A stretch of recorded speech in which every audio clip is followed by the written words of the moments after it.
கண்ணாமூச்சி தொடக்க வேளாண்மை கூட்டுறவு கடன் சங்கத்தில் பணிபுரியும் தற்காலிக பணியாளரும் பழங்குடி இனத்தைச் சேர்ந்த பெண்ணை அதே வங்கியில் பணிபுரியும் ஊழியர் ஒருவர் கொடூரமாக தாக்கிய காட்சி சமூக வலைதளங்களில் பரவி பரபரப்பை ஏற்படுத்தி வருகிறது.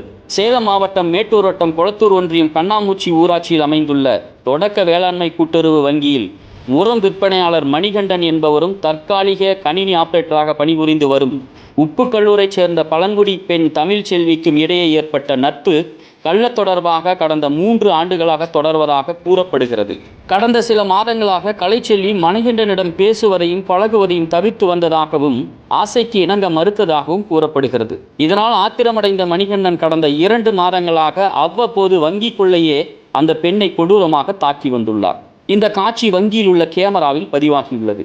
மணிகண்டன் 2 பேரும் ஆபாசமாக இருந்த வீடியோவை சமூக வலைதளங்களில் பரப்பி விடுவேன் என்று மிரட்டியதாகவும் ஒரு கட்டத்திற்கு மேல் தாங்க முடியாத அந்த பெண் இது பற்றி தன் கணவனிடம் கூற கடந்த 10ஆம் தேதி விடுமுறையில் இருந்த மணிகண்டன் வங்கியில் இருந்துள்ளார்.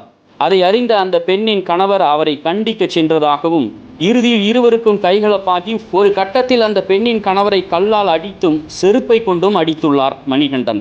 அதனால் ஆவேசமடைந்த அப்பெண்ணின் கணவர் தான் மறைத்து வைத்திருந்த கூரிய ஆயுதத்தால் குத்தியுள்ளார். வங்கியில் உள்ளவர்களும் பொதுமக்களும் தடுத்து நிறுத்தி மணிகண்டனை தனியார் மருத்துவமனைக்கு கொண்டு சென்றுள்ளனர். இது சம்பந்தமாக அந்த பெண்ணின் மீதும் அவர் கணவர் மற்றும் கணவரின் நண்பர் மீதும் கொளத்தூர் காவல்துறை வழக்கு பதிவு செய்து நீதிமன்றத்தில் ஆஜர்படுத்தப்பட்டு சிறையில் அடைத்துள்ளனர்.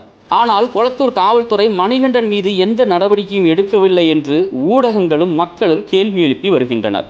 உர விற்பனையாளர் மணிகண்டன் 2 லெட்ஜர்களை பயன்படுத்துவதாகவும் ஒன்று அலுவலர்கள் வந்தால் காண்பிக்கவும் மற்றொன்று அவருடைய தனிப்பட்ட முறைகேட்டுக்கு பயன்படுத்துவதாக கூறப்படுகிறது. இந்த வங்கியில் உரம் 10 to 15 லட்சம் வரை மட்டுமே இருப்பு வைக்க முடியுமாம். ஆனால் 11/8/2026 நேற்று வரை லெட்ஜரில் 42 லட்சம் இருப்பு உள்ளதாக கூறப்படுகிறது. கடந்த 5 மற்றும் 6வது மாதத்தில் மட்டும் 9 லட்சம் ரூபாய் அவசரமாக மணிகண்டன் பணத்தை கட்டியுள்ளதாக கூறப்படுகிறது.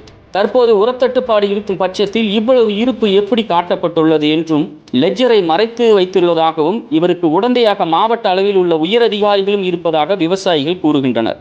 அது மட்டுமில்லாமல் அலுவலர்கள் ஆய்வுக்கு வந்தால் மணிகண்டன் விடுப்பு எடுத்துக்கொண்டு அவர்கள் எல்லா வகையிலும் உபசரித்து அனுப்பிவிடுவதாக கூறப்படுகிறது. மணிகண்டன் விடுமுறை நாளிலும் லுங்கியுடன் வங்கியில் இருக்க என்ன வேலை என்று விவசாயிகள் கேள்வி எழுப்பி வருகின்றனர். இவருக்கு திமுக அதிமுகவை சேர்ந்த சில முக்கிய நிர்வாகிகளும் உடந்தையாக இருப்பதாக கூறப்படுகிறது. 2 மாதங்களாக இந்த பிரச்சனை இருந்து வந்த நிலையில் வங்கி அதிகாரிகள் எங்கு சென்றார்கள்? ஊழலில்லா ஆட்சி அமைப்போம் என்று சொல்லும் தமிழக அரசு நடவடிக்கை எடுக்குமா?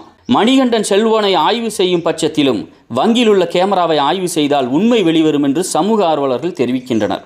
ஒரு பெண் எப்படிப்பட்டவளாக இருந்தாலும் அவள் விருப்பமின்றி அவளிடம் அத்துமீறுவது இந்திய சட்டப்படி தண்டனைக்குரிய குற்றமாகும்.